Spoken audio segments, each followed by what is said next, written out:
Yo, yeah, what up? This is Rittz, and this is my second verse for my song Diamonds and Gold off my album Top of the Line. Check it out.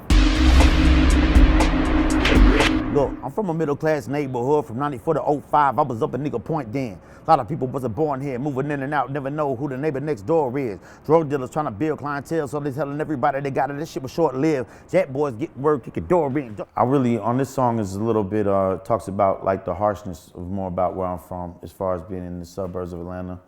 And I was talking about from 94 to 05, I was in my neighborhood, Eagle Point. And it's, from the outside looking in, it looks like a decent middle class neighborhood. But there's so many people in that community, you don't know who's living next door to you. You don't know your neighbor, you don't know, it's not, everybody's from everywhere. So a lot of shit goes down. You got a nice family over here that's doing fine, and you got another person get robbed over here. There's a drug house, it's very hard to tell the difference between what's happening. So that's why I wrote about that from 94 to 05, being in Eagle Point. And a lot of people moving in town, especially after the Olympics came in '96, a lot of people constantly moving to Atlanta trying to come up on a hustle. So they go around thinking, hey, we're in the suburbs, we can go around bragging and try to, sell weed or sell whatever. And next thing you know, they run their mouth too much and end up getting caught up. And you definitely don't think it's a place you're gonna get caught up at, but everybody ends up getting caught up. And that's just what I addressed there about just on some street shit. People just coming there, moving there, thinking everybody's green and, talking too much to everybody and getting the door kicked in. And I've seen it happen tons of times, and it's unfortunate, but it's something that you wouldn't expect from a suburban area. Door ring, duct tape you on the floor, pistol whip your girlfriend, hit a lift for $4,000, now they got cash to fly.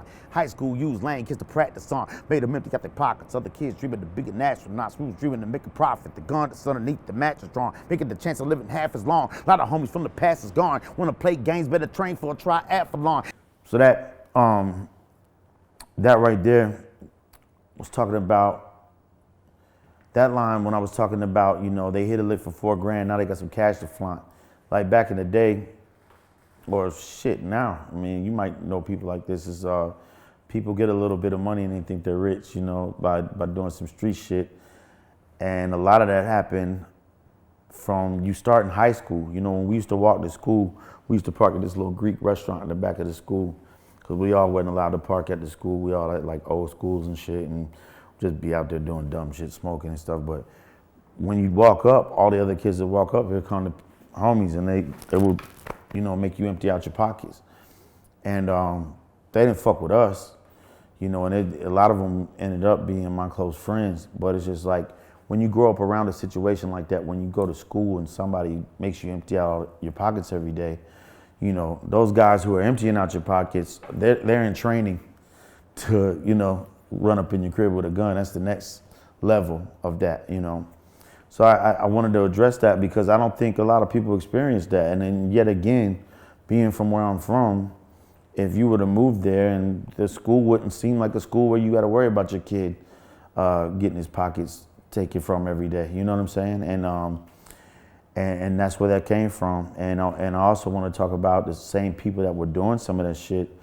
RIP to my boy Black, that one of the dudes who used to go around and snatch pockets, and he's gone, and that's why I'm saying a lot of people from the past are gone. You want to play games, better train for a triathlon, because it's like it's not a lot of games being played, and it's not even me being on the hard shit. A lot of it, I've been involved in that lifestyle before. I'm reflecting of things that happened to me in my past.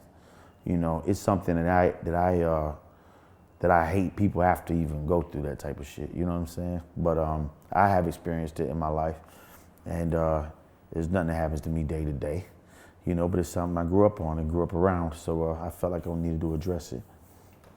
Ain't no gangs around here, ho. We ain't in no dorm room playing beer pong. My homies never made it into the millennium. Never forget him, she had a tattoo, tears for him. Adam got a life sentence, he in Dully State Prison, sending money. If you need me, then I'm here for him. We done smoke so much weed, smoking weed ain't shit. Doing any hard drugs, we can get our hands on, man, down. And so that line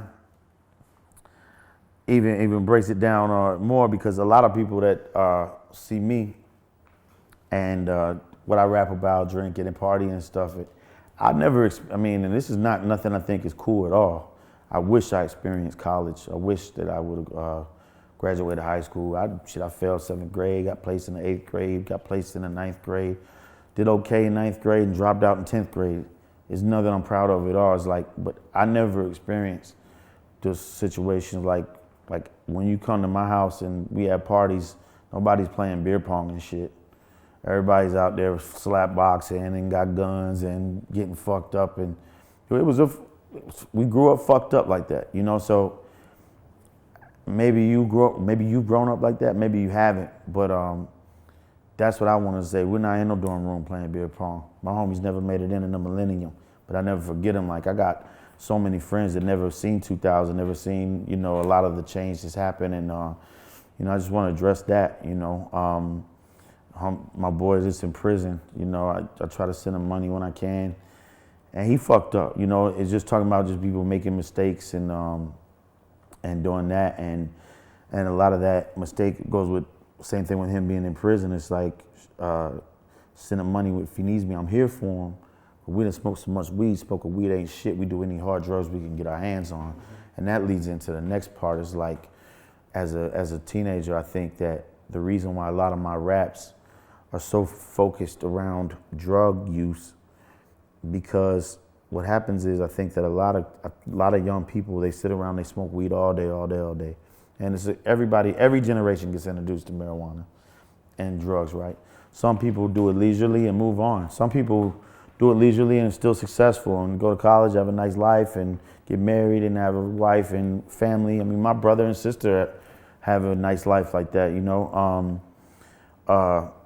But then a lot of people start smoking weed every day as kids and start dabbling in drugs, but then next thing you know, they're in their mid-20s, and now they have a real problem, and they don't know they have a real problem. They still think they're in their mid-20s, and then they're 30, then they're fucked up, and then life starts really beating you down. Next thing you know, you're a person that's kind of feeling like a loser, and it's hard to escape that trap because it's something that you created by doing drugs and not having any guidance as a kid and making mistakes. So I think that's where that line comes from, you know, in that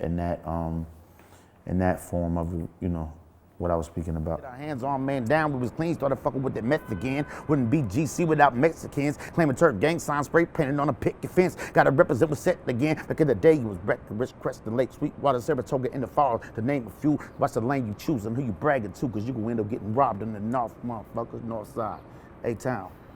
Yeah, so the last line in the song, I'm like, you know, there's a reference to the old Tupac record, To Live and Die in LA. It's like, it wouldn't be GC without Mexicans. Claiming turf gang signs, spray painted on a picket fence. Gotta represent what's set again. Back in the day, you was Breckenridge, Crest, Lake, Sweetwater, Saratoga, in the falls. Just to name a few. Watch the lane you choose and who you bragging to, because you're gonna end up getting robbed in the north. And the north is like the north side of Atlanta.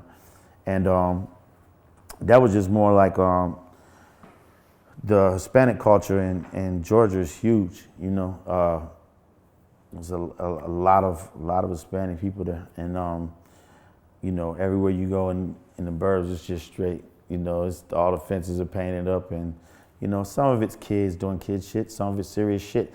I used to work at a redneck ass bar, and these Mexican dudes that like sawed in through the roof to steal out the gambling machines.